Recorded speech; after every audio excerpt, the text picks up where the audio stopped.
ये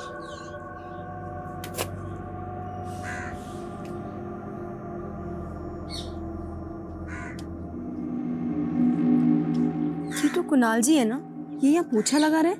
अरे हाँ, ये तो रोज मंदिर आके पोछा लगाते हैं, तभी तो इन पर लक्ष्मी जी का आशीर्वाद है। इतनी बड़ी कंपनी के वाइस प्रेसिडेंट, इतनी बड़ी कोठी और इतने रईस होने के बाद भी इनमें जरा भी घमंड नहीं है। इनके तो बच्चे भी काफी होनहार हैं।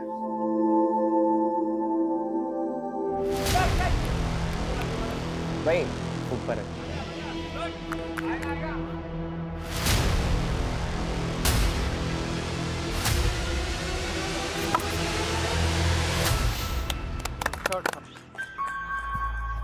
Well played Samarth, well played. Thank you sir. तुमने मुझे बहुत इम्प्रेस किया। You are selected in my cricket team. Thank you sir. देखो, ग्राउंड में तो मैंने तुम्हारी स्किल देख ली, लेकिन ग्राउंड के बाद जब भी तुम्हें मौका मिले ना अपनी स्किल दिखाने का, तो मौका मत छोड़ना। Yes sir.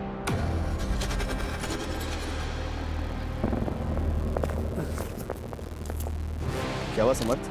सर मैं वॉशरूम जाके आता हूँ, ठीक है? हाँ।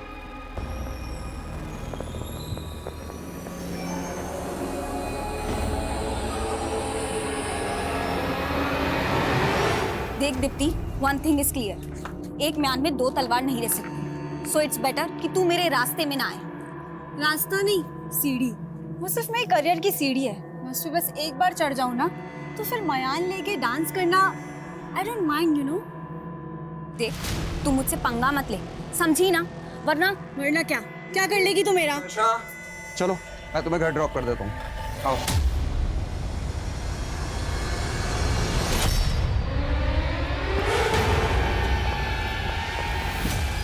कोच का फेवरेट बनेगा, मेरी जगह लेगा।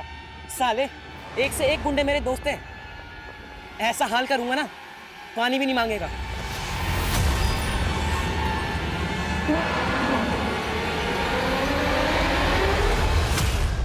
अरे आप मंदिर से घर नहीं आए, नाश्ता कब से तैयार है? रोशनी, वो आज एकादशी है ना, तो मैं सीधा मंदिर से ऑफिस निकल गया। एकादशी आज नहीं, कल है। कल भी है और आज भी, और दोनों ही दिन मेरा उपवास रहेगा। अरे इतने दिन उपवास रखोगे तो आपकी सेहत पर असर आएगा ना। अच्छा चलो, अभी देर हो रही है, मुझे ऑफिस निकलना है। बाय। ठीक है।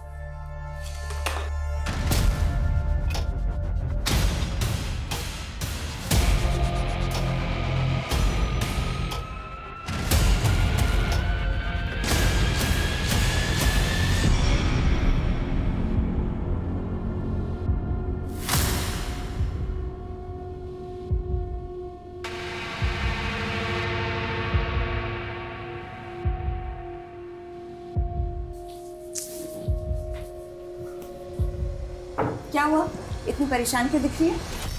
माँ नर्वसनेस तो है, लेकिन एक्साइटेड भी हूँ। आपकी बेटी स्टार जो बनने वाली है। अच्छा। हाँ माँ, आपको पता है मुझे ना एक एल्बम में रोल मिला है, तो उसी के शूट के लिए कॉल आने वाला है। माँ मुझे ना आउट ऑफ टाउन जाना होगा, तो प्लीज पापा को कन्विंस कर लेना आप। कोई जरूरत नहीं है, और मैंने तुम्हें पहले भी मना किया था ना, ये मॉडलिंग नहीं चलेगी। पापा, आप समर को क्रिकेटर बना सकते हो, तुम मुझे मॉडलिंग क्यों नहीं करने देते? जब देखो तुम हमेशा सौतेला वाला बिहेव करते रहते हो। लेकिन मैं रुकूंगी नहीं, आप देखना, मैं शूट पे जरूर जाऊंगी। देखा, तुम्हारी वजह से बढ़ावा मिला है उसे। कैसे बात कर रही है मुझसे वो। अरे पर मैं दीप्ति, दीप्ति, दीप्ति, अरे क्या हुआ समझ? हाँ समर, क्या हुआ तुझे? बैठ। बैठ बैठ। क्या कैसे हुआ? लग- हाँ बेटा, ये सब चोट कैसे लगी है? बोल। हाँ, ये सब कहाँ से है?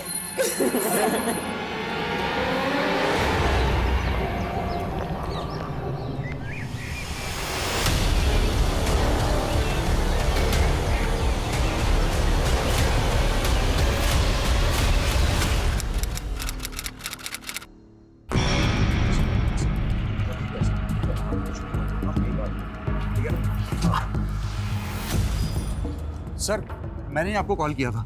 सर मेरी स्टूडेंट दीप्ति और उसकी फैमिली यहीं पर रहती थी, लेकिन दीप्ति पिछले 1 महीने से कॉलेज नहीं आ रही थी, तो मैंने उसका मालूम करने के लिए यहाँ पर आया। लेकिन सर मुझे यहाँ पर कुछ अजीब सा लग रहा है। मेन गेट खुला था और पुराने कुछ पेपर्स बिखरे हुए थे। सर कुछ ना कुछ गड़बड़ है। ठीक, हम देखते हैं। हाँ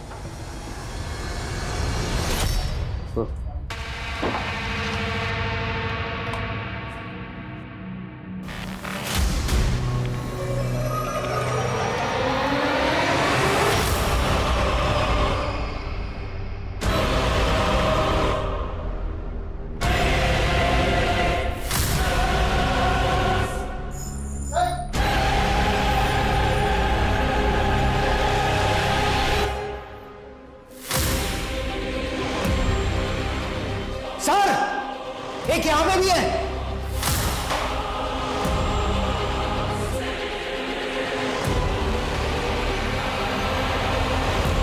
इतना बड़ा कांड हुआ इस घर में और पूरा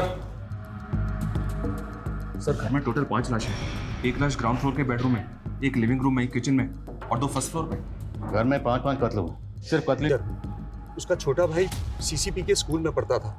इस घर में दीप्ति के अलावा उसकी दादी और उसके माता पिता रहते थे। घर के अंदर 5-5 लाशें मिली हुई हैं जो बुरी तरह से जली हुई हैं। आप लोगों में से किसी ने कुछ देखा नहीं, कुछ सुना नहीं? नहीं सर, ये घर हमारे मोहल्ले से काफ़ी दूर है, तो हमें कोई आइडिया नहीं है क्या हुआ। दीप्ति के पेरेंट्स क्या करते थे? सर दीप्ति के पिता कुणाल जी एक बड़ी कंपनी में वाइस प्रेसिडेंट थे। उनकी वाइफ हाउसवाइफ थी और उनकी माँ ने तो कुछ महीने पहले ही मौन व्रत धारण किया था। उनकी माँ तो हमेशा भगवान के नाम जपती रहती थी सर।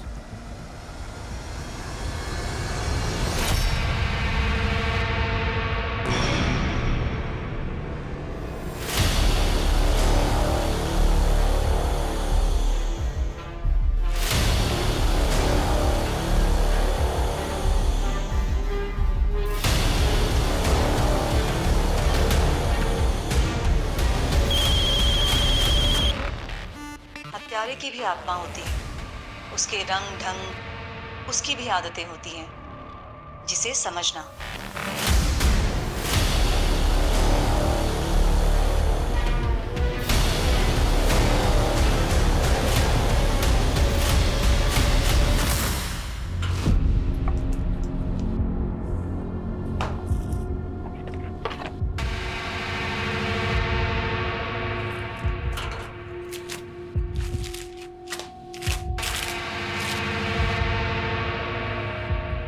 सर देख के तो ऐसे लग रहा है कि घर में लूटपाट की गई है। अजीब बात यह है कि घर में कहीं भी किसी भी मेंबर का फोटो नहीं है और एल्बम से फोटो भी गायब है। अगर ये सारे कत्ल लूट के इरादे से किए गए हैं तो सवाल ये है कि एल्बम से फोटो किसने गायब की? और दूसरी बात, मारने के बाद लाशों को इतनी बुरी तरह से जलाया क्यों गया? 5-5 कत्ल हुए हैं और मरने वालों की फोटो गायब है। कुछ तो अजीब हुआ इसका। दुनिया में कई लोग मर के भी अमर हो जाते हैं। उनकी यादें और विचार ही नहीं, उनकी तस्वीरें और मूर्तियां भी प्रदर्शनियों की शान बन जाती हैं। लेकिन ये कातिल कौन था जिसने मरने वालों का अस्तित्व ही नहीं, उनके स्मृति चिन्ह भी गायब कर दिए थे? ये कातिल की सनक थी या कोई योजना जिसने मरने वालों के फोटोज भी गायब कर दिए? और मीडिया ने पुलिस पर इतना प्रेशर डाल दिया कि वो अंधेरे में तीर छोड़ने लगी। इलाके के कई लुटेरे गिरोह और हिस्ट्री शीटर से सलाखें भरने लगी। पुलिस की लाठियां गरजती रही। टीवी की खबरों और अखबारों की सुर्खियों ने इस केस को एक ऐसा फिल्मी ट्रेलर और टीजर बना दिया कि मानो लगने लगा ये दशक का सबसे बड़ा केस था। जी सर, आई नो सर कि जुर्म बहुत संगीन है। सर हम कातिलों को ढूंढने की पूरी कोशिश कर रहे हैं एंड आई अश्योर यू कातिल जो भी है बहुत जल्द सलाखों के पीछे होगा। ओके सर, जय। एसपी सर ने 2 हफ्ते का वक्त दिया और इन 14 दिनों के अंदर अंदर हमें शर्मा फैमिली के कातिलों को ढूंढकर सलाखों के पीछे डालना है। हम यहाँ कातिलों को ढूंढ रहे हैं सर, लेकिन मीडिया ने इस केस को मास सुसाइड का रंग दे दिया। उनके आर्टिकल के मुताबिक शर्मा फैमिली एक धार्मिक फैमिली थी और किसी अंधविश्वास के चलते इन सबने मिलकर आत्महत्या कर ली। और तो और सर, मीडिया इस केस को हैदराबाद वाली फैमिली के केस से भी जोड़ रही है। It's all rubbish. अगर ये सुसाइड है तो सुसाइड करने के बाद कोई खुद को कैसे जला सकता है? फिर भी पता करो, क्या शर्मा फैमिली किसी बाबा या तांत्रिक वांत्रिक के चक्कर में थी? Yes sir. कुणाल किस ऑफिस में काम करता था, कुछ पता चला? जी सर, विश्वा कंस्ट्रक्शन। कुणाल के ऑफिस, दीप्ति के कॉलेज और स्मर्थ के स्कूल, सब जगह पता करो और इनके रिश्तेदारों से मिलो। अभी तक इन 5 विक्टिम में से हमारे पास किसी की तस्वीर तक नहीं। गाइस लग जाओ, let's crack this case. Yes sir. इतना चुप चुप क्यों है? ऐसा लग रहा है डेट पे नहीं ध्यान शिविर में आए। बिंती, मुझे इस रिलेशनशिप में आगे बढ़ने में डर लग रहा है।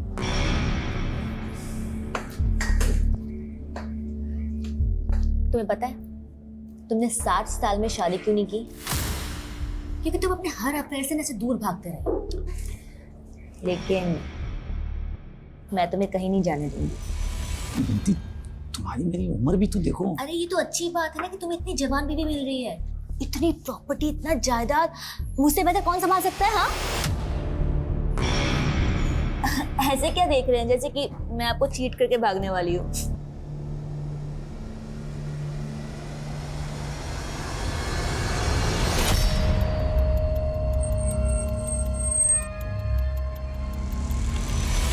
हाँ सर, कुणाल शर्मा हमारी कंपनी के वाइस प्रेसिडेंट थे। मुझे बहुत बुरा लगा जब पता चला कि वो और उनकी फैमिली। कौन होगा जिसने कुणाल और उसकी फैमिली के साथ ऐसा किया? आई मीन कोई झगड़ा या ऑफिस में कोई बिजनेस राइवलरी? नहीं सर, इनफैक्ट उन्होंने तो 3 महीने पहले से ही ऑफिस आना बंद कर दिया था। क्यों?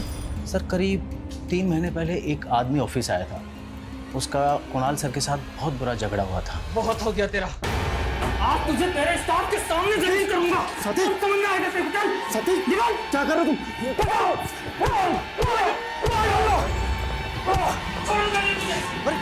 अरे हटाओ से। इशू क्या? कुणाल ने कोई भी पुलिस कंप्लेंट क्यों नहीं की?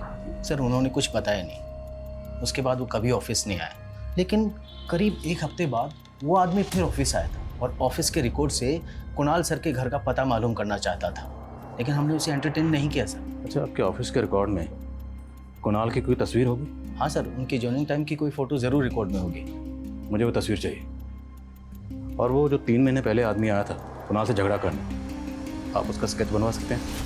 सर, कॉलेज रिकॉर्ड्स में दीप्ति का यही फोटो है। दीप्ति और उसकी फैमिली का किसी से कोई झगड़ा हुआ था? सर इस बारे में तो मुझे कुछ नहीं मालूम, लेकिन एक बात है सर, जब दीप्ति कॉलेज नहीं आ रही थी तो मैंने उसकी फ्रेंड नताशा से इस बारे में पूछा था, तो उसने कहा कि शायद दीप्ति और उसके परिवार वाले कहीं घूमने गए होंगे, इसलिए दीप्ति कॉलेज नहीं आ रही। लेकिन उन सबका तो मर्डर हुआ है, तो फिर नताशा ने ऐसा क्यों कहा कि वो लोग घूमने गए? सर मुझे भी बहुत अजीब लगा था। वैसे दोनों की आपस में बनती रही थी, कुछ दिन पहले क्लासरूम में दोनों का झगड़ा भी हुआ था। तो कहाँ थी तू? नहीं, मैं तो यही थी। तू मेरे पापा के कान भर के मेरा पत्ता साफ करना चाहती है? कुछ भी इस झगड़े की वजह क्या थी? ये तो मुझे नहीं मालूम सर, लेकिन हाँ, दीप्ति और नताशा दोनों पढ़ाई के साथ साथ मॉडलिंग में भी अपना किस्मत आजमा रही थी, और दीप्ति के पिताजी को दीप्ति का मॉडलिंग करना बिल्कुल पसंद नहीं था।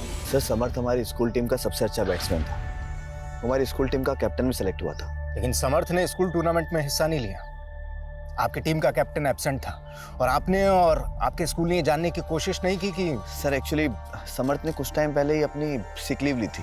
क्यों? क्या हुआ था उसको? सर शायद उसे फीवर था, इसलिए आखिर में हमारा स्क्वाड भी चेंज करना पड़ा।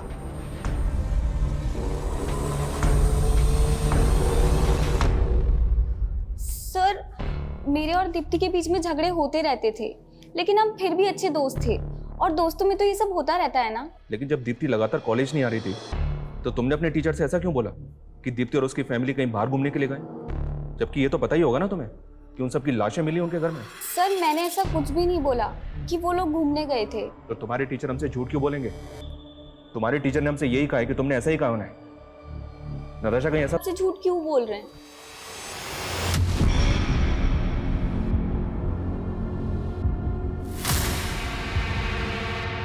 और नताशा कह रही है कि संदीप ने उस पर जानबूझ कर शक जताया था। सर मुझे ऐसा लग रहा है कि नताशा भी हमसे कुछ छुपा रही है, क्योंकि मैंने बाकी स्टूडेंट से बात की, उनके बयान से ऐसा लग रहा है कि दीप्ति और नताशा एक ही लड़के से प्यार करती हैं। Love triangle? May be sir, but वो लड़का कौन है ये पता नहीं चल रहा है।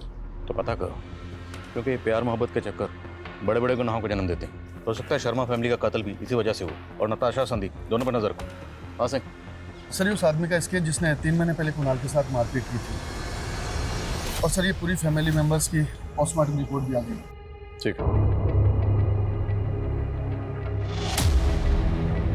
Manish sir, look at this report. Postmortem report के मुताबिक शर्मा फैमिली के सभी मेंबर्स का कत्ल लाश मिलने के 1 महीने पहले हो चुका था। इसका मतलब सर उस घर में 1 महीने से लाशें पड़ी हुई थी और किसी को कुछ पता नहीं चला, यहाँ तक कि नेबर्स को भी नहीं। उनको भी तब पता चला कि जब दीप्ति के टीचर ने वहाँ पे आके इन्फॉर्म किया। सर कहीं ऐसा तो नहीं कि नेबर्स भी हमसे कुछ छुपा रहे हैं? मुमकिन है, क्योंकि यहाँ मर्डर्स नहीं है, सबको शूट किया गया, पूरी तरह से जलाया गया।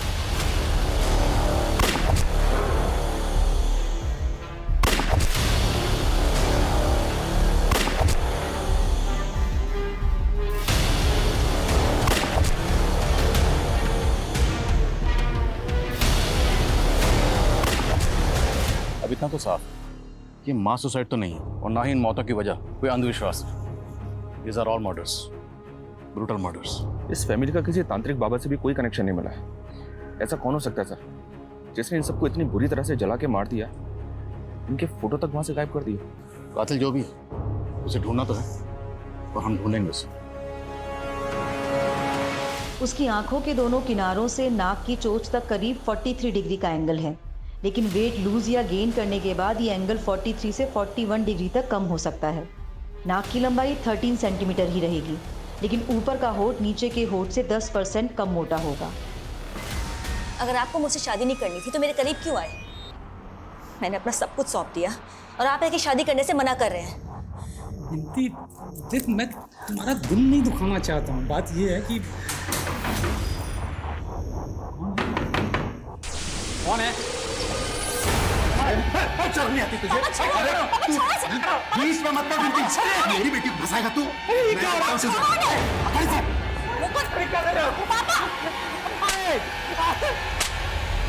कुणाल, दीप्ति और समर्थ के अलावा समर्थ की माँ की फोटो समर्थ के स्कूल से मिली है, लेकिन कुणाल की माँ उमा की फोटो कहीं से भी नहीं मिल रही।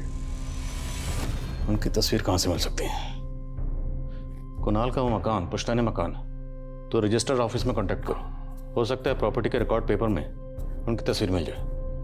और रोशनी के एक मायके के बारे में कुछ पता चला? सर, आस पड़ोस की 2 औरतों ने रोशनी के मायके के बारे में 2 अलग अलग स्टेटमेंट दिए हैं। रोशनी दीदी शायद आगरा की रहने वाली थी, लेकिन आगरा में कहाँ की ये नहीं मालूम। लेकिन रोशनी दीदी आगरा की कैसे हो सकती है? उन्होंने तो मुझे बोला था कि वो कानपुर की रहने वाली है। लेकिन रोशनी ने पड़ोसियों को 2 अलग अलग मायके के बारे में क्यों बताया होगा? सर, समर्थ के स्कूल से पता चला है कि उसने सिक लीव ली थी, लेकिन मैंने शर्मा फैमिली के डॉक्टर से बात की तो उसने बताया कि उसे बुखार नहीं हुआ था, बल्कि वो सोडोमी का शिकार हुआ था।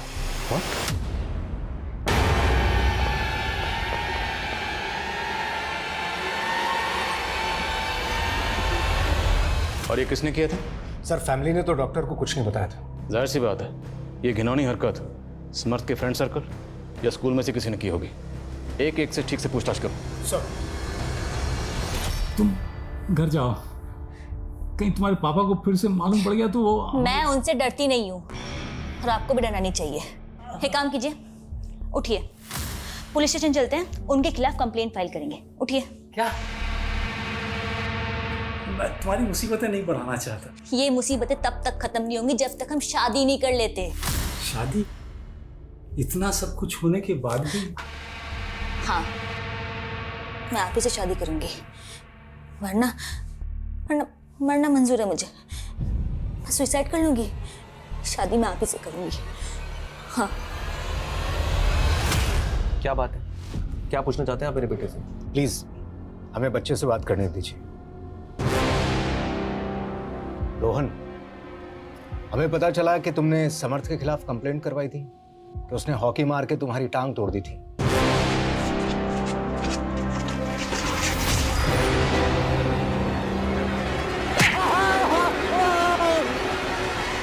हाँ सर, उसने मेरी टांग तोड़ी थी ताकि मैं इंजर्ड हो जाऊं और वो मेरी जगह टीम का कैप्टन बन जाए। और फिर तुमने उसके साथ में क्या किया कि वो स्कूल के टूर्नामेंट में खेल ही नहीं पाया?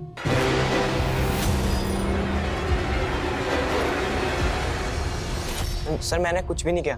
समर्थ सोडोमी का शिकार हुआ है। अगर हमें पता चला कि तुमने उसके साथ में ये क्या बोल रहे हो आप? मेरा बेटा ऐसा नहीं है। सर, मैं सच बोल रहा हूँ, मैंने कुछ भी नहीं करा समर्थ के साथ।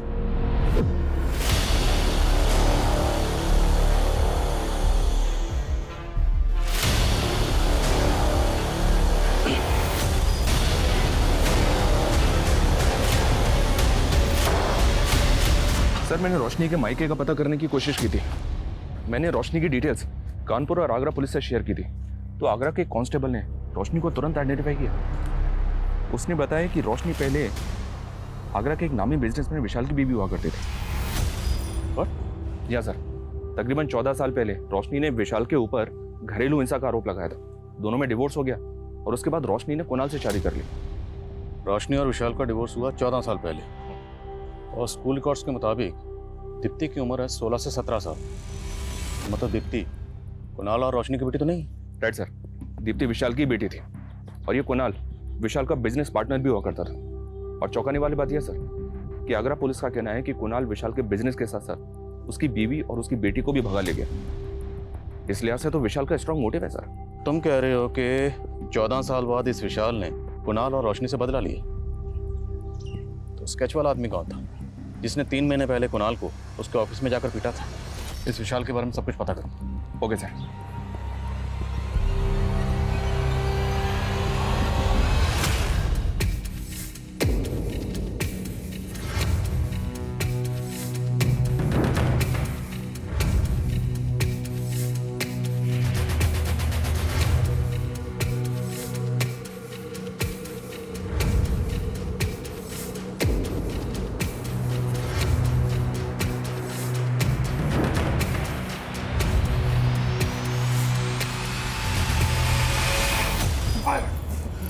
क्या कर रही हो?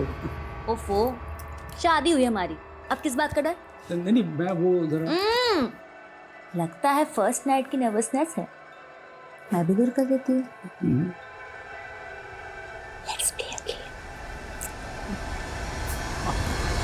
कुणाल का घर 2 महीने पहले इसकी बीवी रोशनी के नाम पे हो गया। ये कैसे मुमकिन है? क्योंकि कुणाल का वो घर तो पुश्तैनी घर है, तो कुणाल की माँ के रहते हुए वो घर उसकी बीवी के नाम कैसे हो सकता है? इतना ही नहीं सर, वो घर फास्ट कैपिटल नाम की फाइनेंस कंपनी के पास गिरवी रखा हुआ है। रोशनी ने उस घर पे 50 लाख का मॉर्गेज लोन लिया था, वो पैसा उसके अकाउंट में आया और 3-4 दिन के बाद ये सारा पैसा विड्रॉ कर लिया गया। कहीं ये पूरी फैमिली किसी धोखाधड़ी का शिकार तो नहीं हुई? सर अमिन, सर समर्थ को किसने मॉलेस्ट किया था इसके बारे में तो कुछ पता नहीं चल रहा है, लेकिन इस कोच रावत का एक पुराना इतिहास पता चला है। 2 साल पहले ये गुड़गांव के गर्ल्स कॉलेज में कोच हुआ करता था, वहां पर कई लड़कियों ने इस पर मॉलेस्टेशन के चार्ज लगाए। सर मैंने कुछ नहीं किया सर मैंने कुछ सर बोल, चुप क्यों हो गए? सर मैंने कुछ नहीं किया सर। तूने क्या किया क्या नहीं किया, तेरा पूरा कच्चा चिट्ठा हमारे सामने है। सिर्फ समर्थ ही नहीं, तेरे स्कूल का एक और लड़का है रोहन, उसे भी तुमने कैप्टन बनने का झांसा दिया था ना? सिर्फ ये 2 ही नहीं, और भी बच्चे होंगे। अब तेरे सारे कांड बाहर आएंगे। नहीं सर, रोहन झूठ बोल रहा है सर। बल्कि सर मैंने नहीं, रोहन ने समर्थ को मॉलिश किया है।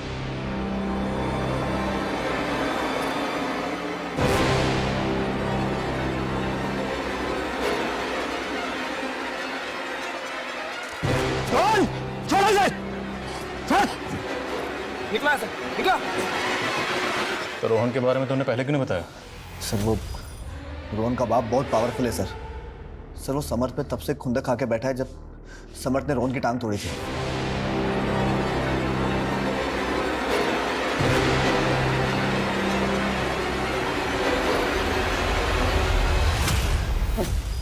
मेरी बेटी के साथ रेप किया तूने, बहुत लंबा अंदर जाएगा तू। नहीं ये क्या है?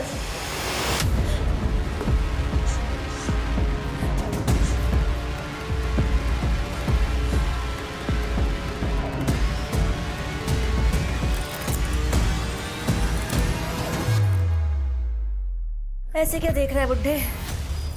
तूने मुझे पहचानने में ना गलती कर दी। अब एक काम कर, अपनी सारी धन दौलत और प्रॉपर्टी ना मेरे नाम पे कर दे, वरना मैं तुझे रेप के चार्जेस में फंसा दूंगा। इतना बड़ा धोखा मेरे साथ। मैंने तुम्हें प्यार किया और तुम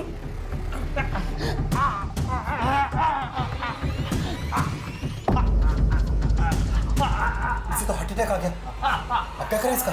हॉस्पिटल लेके चलते हैं, चलो चलो। मुझे पता चला कि आप मुझे आगरा में ढूंढ रहे हैं। मैं लखनऊ गया हुआ था किसी काम से। बताइए क्या बात है? रोशनी आपकी बीवी थी? मुझे पता है कि आप क्या जानना चाहते हैं। हाँ मैं रोशनी से नफरत करता था, और केवल रोशनी से ही नहीं, कुणाल से भी नफरत करता था। कुणाल और रोशनी के साथ मेरी बेटी दीप्ति भी रहती थी। मैं अपनी बेटी को क्यों मारूंगा? और दीप्ति को खोकर मैं पहले से ही सकते में था। उस रोशनी ने मेरी बेटी को मुझसे छीन लिया।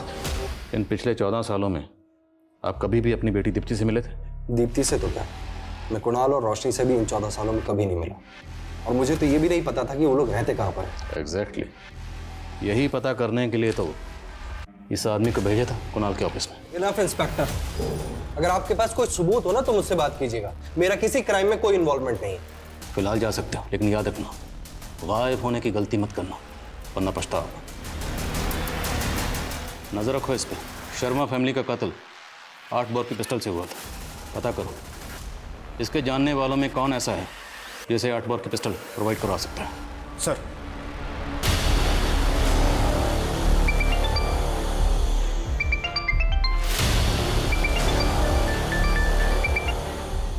हाँ कर रहा हूं तुम्हारा काम। अभी फोन काटो, मेरा ध्यान टूटता है।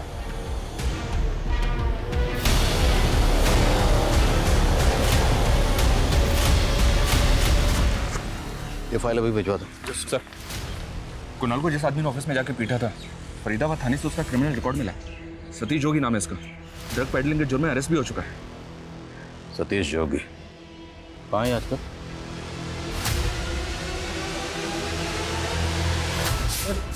सर मैंने कुछ नहीं किया सर।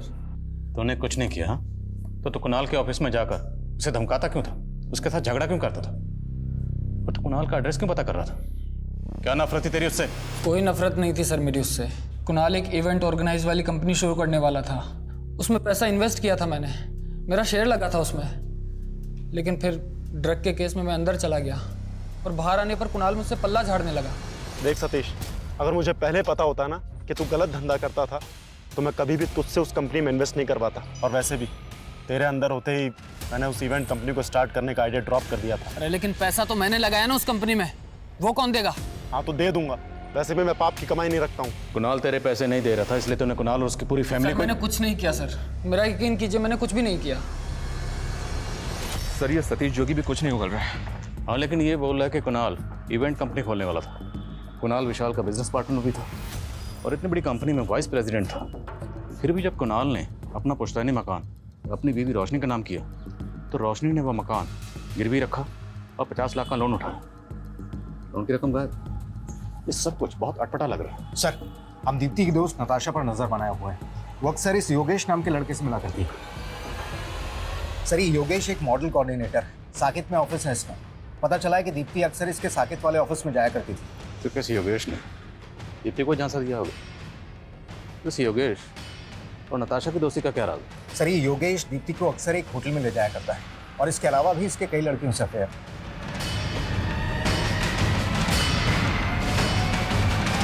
स्मर्थ के स्कूल सब जगह पता करो। सर ये योगेश दीप्ति को अक्सर एक होटल में ले जाया करता है और इसके अलावा भी इसके कई लड़कियों से अफेयर। सर मैं मानता हूँ कि मैंने दीप्ति को एक मॉडलिंग असाइनमेंट दिलवाया था, लेकिन उसकी पूरी फैमिली मारी गई तो इसमें मेरा क्या कसूर है सर? तो क्या करता है सब पता कर लिया हमने। तो ये बता कि 16 सितंबर को दीप्ति को होटल में क्यों बुलाया था?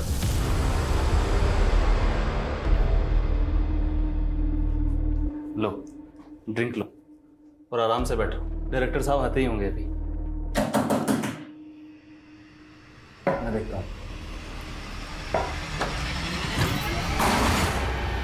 क्या कर रहा मेरी बेटी के साथ? कौन है? पापा चुप कर तू। तू जानते नहीं ऐसे लड़कों को, मैं अच्छे से जानता हूँ। बोल, कैमरा कहाँ लगा रखा है? अरे अंकल, अंकल क्या कर रहे हैं? कैमरा कहाँ लगा रखा है तूने? अरे ऐसा कुछ नहीं है, आपको जरूर कोई गलतफहमी हुई है। होटल के स्टाफ ने सब बता दिया। दीप्ति के फादर कुणाल तुझे अंदर करवाने वाले थे, इसलिए तूने उनकी पूरी फैमिली नहीं सर, ऐसा नहीं है। उल्टा सर, दीप्ति के फादर को भी मुझे लेकर गलतफहमी थी। सर नताशा ने दीप्ति के फादर को वहाँ भेजा था उसे एल्बम से निकलवाने के लिए, ताकि उसका खुद का चांस लग जाए, और इसलिए दोनों के बीच झगड़ा हुआ था सर। कब कहा थी तू? नहीं मैं तो नहीं थी। तू मेरे पापा के कान भर के मेरा पत्ता साफ करना चाहती है? मैंने कभी ऐसा नहीं। मुझे तो सिर्फ मॉडल से मतलब था। दीप्ति के फादर उसे रोक रहे थे, इसलिए वो रोल में नताशा को दिलवा रहा था। रोल दिलवा रहे थे या? सर वो अपनी मर्जी से मेरे साथ रिलेशन में थी, लेकिन सर दीप्ति से उसके बहुत चिढ़ थी, और इसके अलावा मुझे कुछ नहीं पता सर, मैं सच कह रहा हूँ।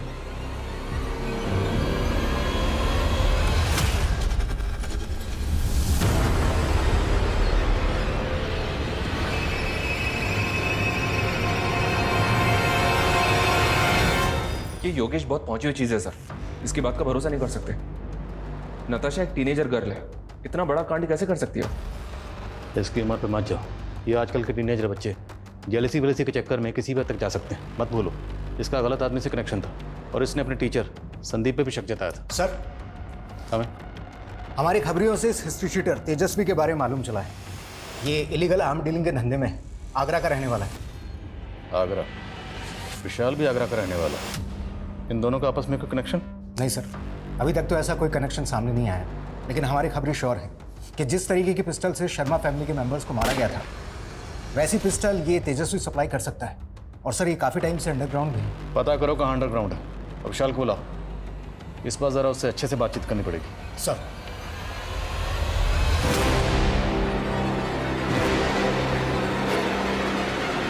मैं किसी तेजस्वी को नहीं जानता, और अगर वो आगरा का रहने वाला है तो क्या वो मेरा आदमी हो गया? आगरा में आपके कामों की पूरी फहरिस्त है हमारे पास, सारे कारनामे जानते हैं। काम तो प्रॉपर्टी डीलर का है, लेकिन प्रॉपर्टी खाली करवाने के लिए गुंडे भेजते हो ना। कौन से गुंडे? और कोई सबूत है आपके पास? कहाँ है मेरा बेटा? आप लोग मेरे बेटे को उठा के लाए हो ना? क्या बोल रहे हैं? कहाँ है मेरा बेटा? झूठ मत बोलो, मुझे पता है मेरा बेटा। एक मिनट, क्या बोल रहे हैं आप? झूठ मत बोलो, मुझे पता है मेरा बेटा अंदर है। आप आराम से बात कीजिए। अंदर क्यों उठा के लाए मेरे बेटे को? क्या हुआ? एक तो गलत तरीके से मेरे बेटे को गायब कर दिया, और झूठा रिमांड लेकर के उससे गुनाह कबूल करवाना चाहते हैं। आपको गलत कोई गलतफहमी नहीं हुई है, मुझे पता है मेरा बेटा अंदर है। मैं रुकने वाला नहीं हूँ, मैं मीडिया में जाऊंगा, मैं छोड़ूंगा नहीं किसी को, बता रहा हूँ। मैं छोड़ूंगा नहीं किसी को, मैं मीडिया में जाऊंगा, मैं बता रहा हूँ। पक्का ये ड्रामा कर रहा है, इसी ने अपने बेटे को गायब किया होगा। पता करो रोहन कहाँ। Okay sir.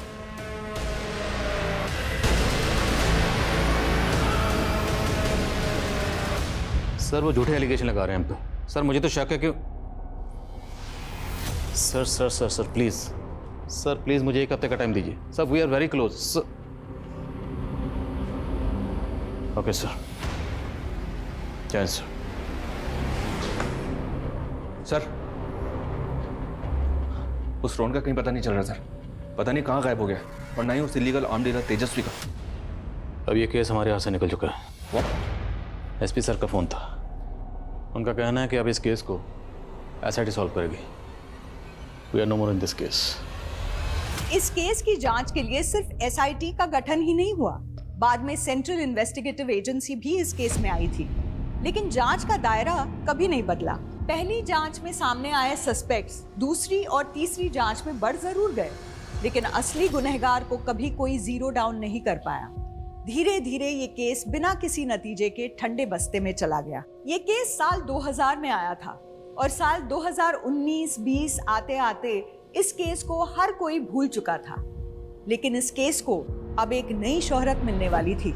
जिस सरगर्मी से ये केस 20 साल पहले शुरू हुआ था, उतनी ही गर्मजोशी से इस केस का 20 साल बाद फिर से एक नया आगाज होने वाला था।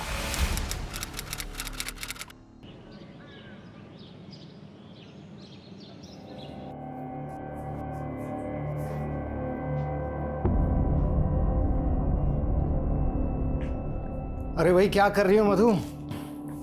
आपको तो अपनी ड्यूटी से फुर्सत ही नहीं है। हर साल कहते हैं घुमाने लेकर जाएंगे, लेकिन लेके जाते ही नहीं है। इसलिए हमारे पुराने ट्रिप की फोटोज देख रही हूँ। चलो भाई अच्छा ही है कि तुम तो पुरानी यादें संभाल रही हो। एक मिनट,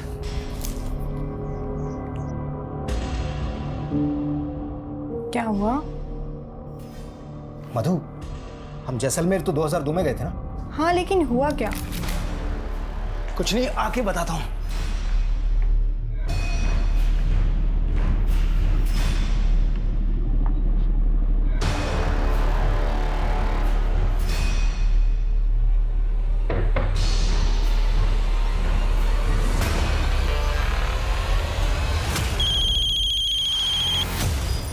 हेलो जैन सर, मैं अमर सक्सेना बोल रहा हूँ। हाँ अमर, बड़े सालों बाद फोन किया। सर आपको शर्मा फैमिली वाला वो केस याद है जिसमें 5 फैमिली मेंबर्स को मार के जला दिया गया था? हाँ हाँ ऑफ कोर्स याद है। बात क्या है? सर अगर आप उस केस को रीओपन करवा सकते हैं तो प्लीज करवाइए सर, मुझे एक स्ट्रॉन्ग लीड मिला है। ओके, दिल से काम किया। सर अब अगर ये हमारे शो में आएंगी तो हमारे शो की एनर्जी बिल्कुल अलग ही हो जाएगी। Hope so. लेकिन स्कल्प्टर सर, ये संतराज शब्दों को शक्ल देने में माहिर है। सहता जी। सर मेरी ब्रीफिंग तैयार है। इस केस को स्टडी करने के बाद जितना मैं क्रिमिनल की मनोदशा को समझ पाई हूँ, उसके अकॉर्डिंग क्राइम करने के बाद वो अगर गायब भी हुआ होगा तो तकरीबन 50 किलोमीटर के दायरे में कहीं रह रहा होगा, और मौजूदा वक्त में वो कैसा दिखता है इसका भी मैंने ब्रीफ रेडी कर लिया। लेकिन आपके शब्दों को शक्ल देने के लिए मुझे वक्त लगेगा। आपके पास जो भी ब्रीफ तैयार है रिकॉर्ड करके दे दीजिए। जी। कितना वक्त लगेगा? कह नहीं सकता। कलाकार कल कल करते हुए सरिया बिता देता है, और कलाकृति बनती नहीं। कलाकार साहब, आपके पास वक्त की कमी नहीं होगी, पर हम कानून के रखवाले हैं, हमें इंसाफ दिलाना होता है। ये शो अगले 14 दिनों में टेलीकास्ट होगा, तब तक सब कुछ क्लियर हो जाना चाहिए। जी। हम आज हमारे शो में पहली बार लाइव आकर एक क्रिमिनल की तलाश करने वाले हैं। ऐसा आज तक पहले किसी क्राइम शो में नहीं हुआ है। और हमारी आज की स्पेशल गेस्ट हैं क्रिमिनल साइकोलॉजिस्ट सरिता सचदेवा जी, जिन्होंने 20 साल पहले गायब हुए एक क्रिमिनल की ऐसी रुखरेखा तैयार करी है जिसे हमारे स्कल्प्टर संतराज जी ने एक मूर्ति में गढ़ा है। इसके पीछे उसी क्रिमिनल का चेहरा छुपा है जो 20 साल पहले हुए शर्मा फैमिली मर्डर केस का प्राइम सस्पेक्ट है।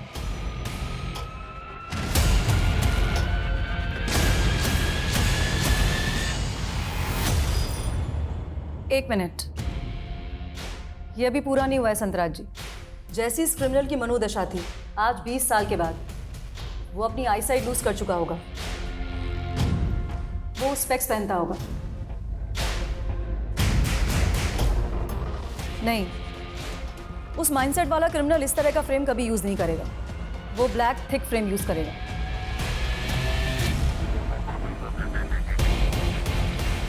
परफेक्ट। ध्यान से देखिए, यही है वो क्रिमिनल जो शायद आजकल आपके आसपास, आपके गली मोहल्ले या सोसाइटी में या ऑफिस में हो। अगर आपने ऐसे दिखने वाले किसी भी शख्स को कहीं देखा है या जानते हैं तो नीचे दिए गए नंबर पर तुरंत हमें कांटेक्ट कीजिए। हेलो, आपने शो में जिस आदमी की मूर्ति दिखाई है वैसे ही एक आदमी को मैं जानती हूँ।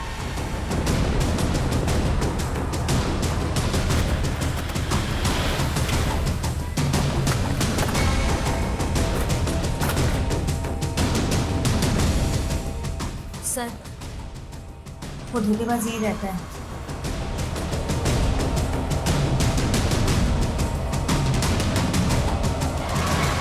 मुकुंद श्रीवास्तव और कुणाल शर्मा, बहुत लंबा इंतजार करवाया तूने। 20 साल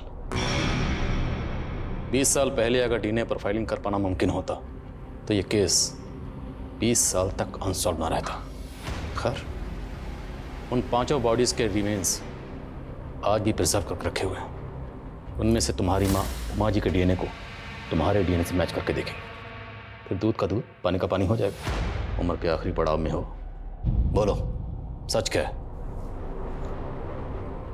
मैं बहुत बड़ा रईस बनना चाहता था। बहुत बड़ी कंपनी में वाइस प्रेसिडेंट होने के बावजूद भी मैं कई बिजनेस करना चाहता था।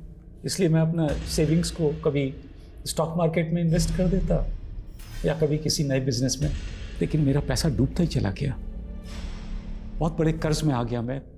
कहीं लेनदार मेरे कर्ज की वजह से मेरा भी रखकर 50 लाख का लोन लिया था। वो लोन की रकम कहाँ गई? उसी 50 लाख से मैंने अपना काफ़ी कर्ज चुकाया, लेकिन फिर भी काफ़ी कर्ज बचा रह गया। मैं बहुत तंग हो गया था। मैंने सोचा कहीं मेरी वजह से मेरे परिवार की खुशहाली न छिन जाए, वो सड़क पे ना आ जाए। तभी मैंने फैसला किया कि मैं अपने परिवार को मार दूँ, तो कम से कम ऊपर वाला उन्हें स्वर्ग तो देगा। और उन्हें मारने के लिए तूने पिस्तौल तेजस्वी से खरीदी थी। मैं विशाल के साथ काम करता था, तभी मेरी मुलाकात तेजस्वी से हुई थी। हत्या से 15 दिन पहले तेजस्वी ने मेरे लिए पिस्तौल का इंतजाम किया था। कैसे?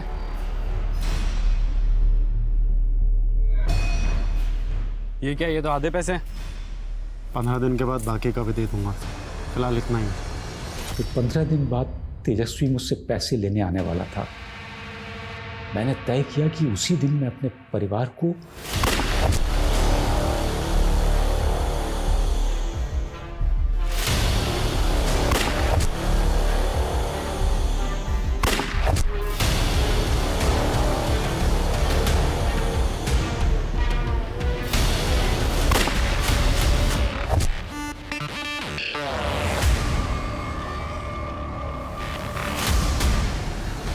उस दिन सबको मार के मैं तेजस्वी का इंतजार करता रहा।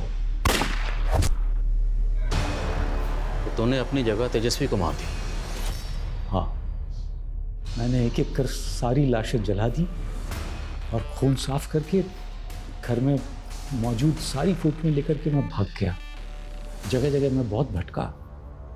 आखिरकार मैंने अपनी नई पहचान बना ली, मुकुंद श्रीवास्तव। मैंने एक छोटी सी नौकरी पकड़ी और साइड में अपना बिजनेस शुरू कर दिया। वहीं से मेरी किस्मत का चक्का चल पड़ा। लेकिन मैं अकेला था। विनती आई, मेरी पत्नी, लेकिन उसे मुझसे नहीं मेरी दौलत से प्यार था, इसलिए मुझे पकड़वाया। बहुत कमीनी थी वो। सबसे बड़ा कमीना तो तू है, कमीना और खुदगर्ज, जिसने अपनी पूरी फैमिली को मार दिया, अपनी बीवी को, अपने छोटे छोटे बच्चों को, यहाँ तक कि अपनी माँ को भी। सिर्फ मारा ही नहीं, उन्हें पूरी तरह से जला दिया। तेरे पाप इतने घिनौने हैं ना, तुझे नर्क से भी धक्के मारकर बाहर निकाला जाएगा।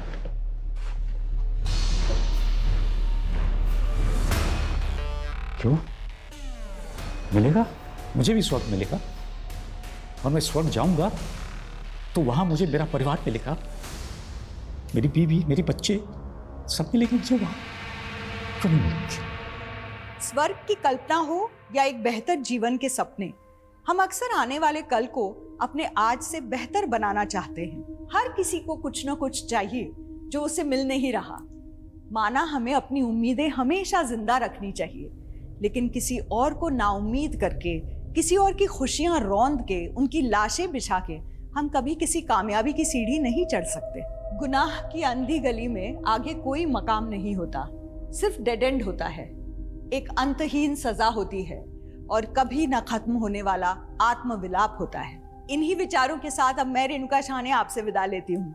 हम फिर मिलेंगे ऐसी एक कहानी के साथ जो रखेगी आपको सतर्क और जिंदगी को सुरक्षित। तब तक अपना और